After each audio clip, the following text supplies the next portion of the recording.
Good evening. Coming to you live from the Straits Times newsroom with Haryanto Diman, I'm Olivia Quay.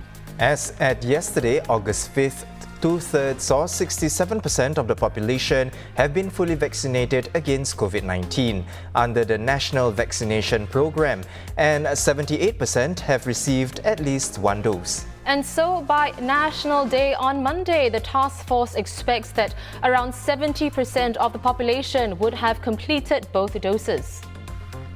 So we have pretty much achieved the target we set for National Day.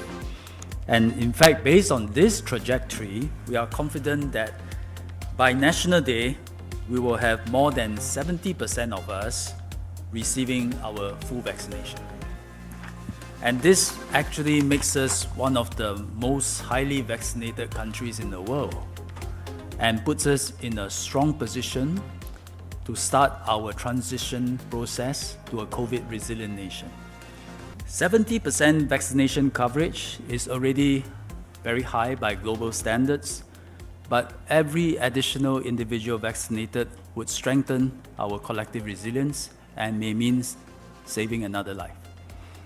We must therefore strive to have as high a coverage as possible, because that means that will translate into fewer people in ICUs and even fewer deaths.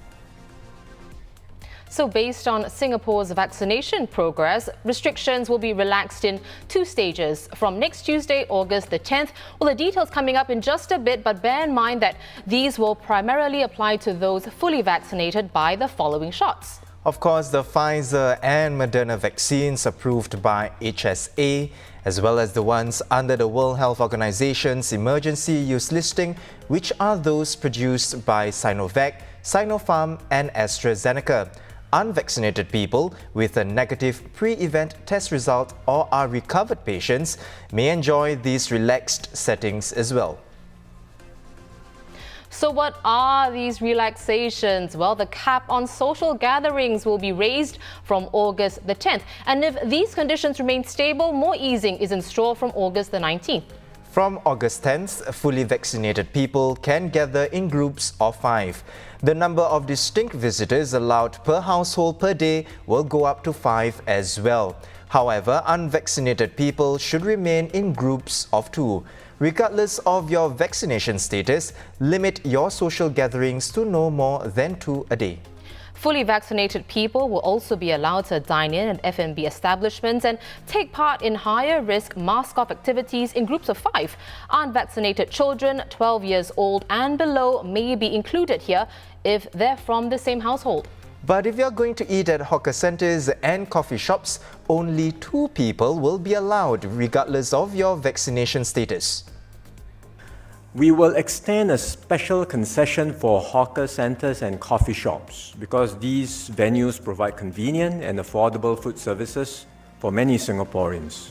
They are open-air venues with natural ventilation. So we will allow both vaccinated and unvaccinated persons to dine in hawker centres and coffee shops, regardless of your vaccination status, in other words, but it will be subject to a smaller group size of 2 persons. And this concession is only for hawker centres and coffee shops.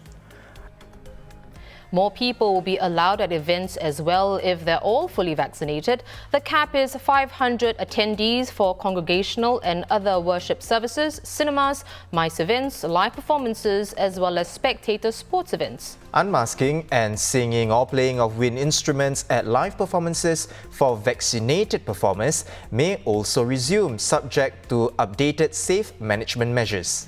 Marriage solemnizations at external venues may take place with up to 500 attendees, but only 250 allowed for wedding receptions.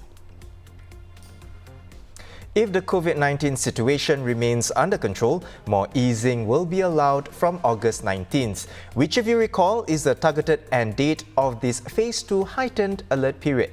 Well, most of the events we mentioned earlier, worship services, solemnizations, live performances, sports events, they may take place with up to 1,000 attendees if all are fully vaccinated.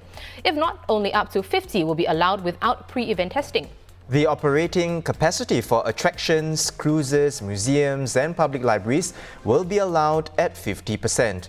Work from home requirements will also be eased. Up to 50% of employees who are able to work from home will be allowed to return to the workplace.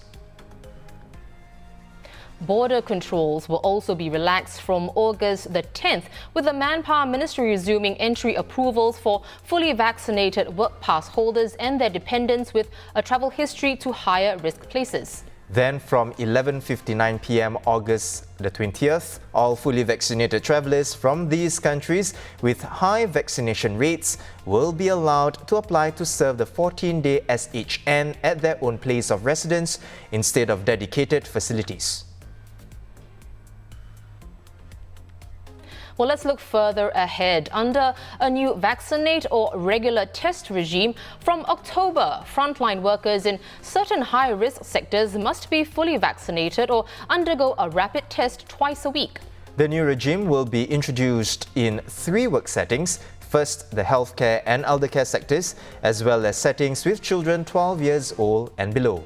Second, those working in sectors that involve customer interactions in higher risk mask-off settings like F&B, gyms and fitness studios and personal care services. The public service will be taking the lead, and so the third setting will involve all public offices, including those in uniformed services. Frontliners still unvaccinated by October the 1st, well, they'll have to be tested with an antigen rapid test kit twice a week. And before we go, an update on the Covid-19 situation here. 97 new cases were confirmed today, 93 locally transmitted and 4 imported. Of the local infections, 64 are linked, 29 are currently unlinked. Among the cases is one senior above 70 years old who's partially vaccinated and is at risk of serious illness. Well, for more on today's announcements by the task force, you'll find complete coverage over at straitstimes.com.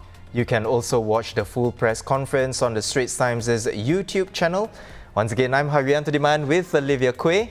Stay safe, everyone, and we'll see you next week.